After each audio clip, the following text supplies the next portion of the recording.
જય માતાજી મિત્રો, હું ભલોજી ખાટી આવી ગયો છું મહિયલ આદર્શ પ્રાથમિક શાળા. મુલાકાતી જ નહીં આવ્યા આપણે ગેસ્ટ બનીને તો, પણ અહીંયા એક દરવાજાનું માપ લેવા માટે આવ્યા છીએ. ને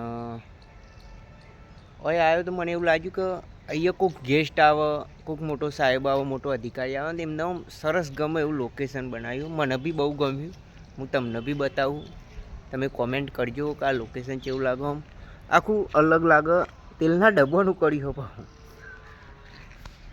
આ જુઓ તમે, આ ગેટ છે સ્કૂલની અંદર જવાનો મેન ગેટ.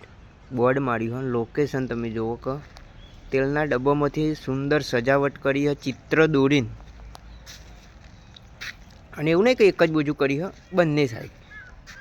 મારા આખા કેમેરામાં આવતું નહીં, પણ બંને સાઈડ છે ને તમે ધ્યાનથી જુઓ તો આમ લાગે કે ચિત્રની સજાવટ સાથે સરસ મજાનું કાર્ય કરેલું હોય. કોઈક ગેસ્ટ આવે, મોટો અધિકારી આવે તો આમ સરસ એને ગમક સ્કૂલ બનાવી હોય. આ ગેટ છે, આ સ્કૂલ આખી એમની. અને સ્કૂલની અંદર નાના નાના ગુમ્મરમાં બગીચા ટાઈપ નાની નાની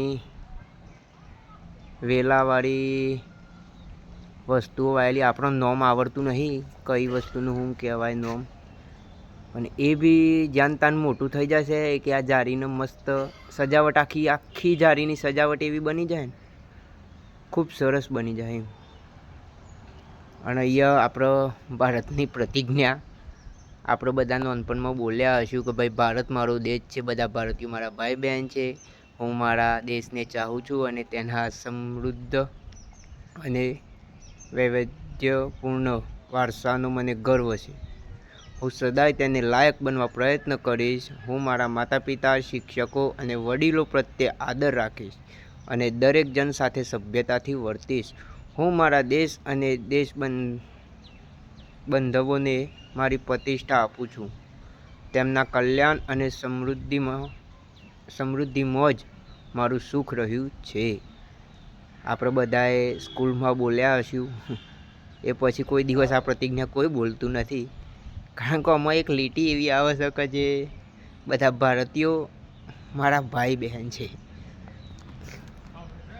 આ લીટી બધાને થોડીક અલગ લાગે એમ, પણ આપણા માટે એક હોય, બીજું કોઈ હોય ના એમ. કે બધા નહીં, એકને છોડીને બીજા બધાની વાત છે. તો ચલો મળીએ આવતા વ્લોગમાં. જય માતાજી.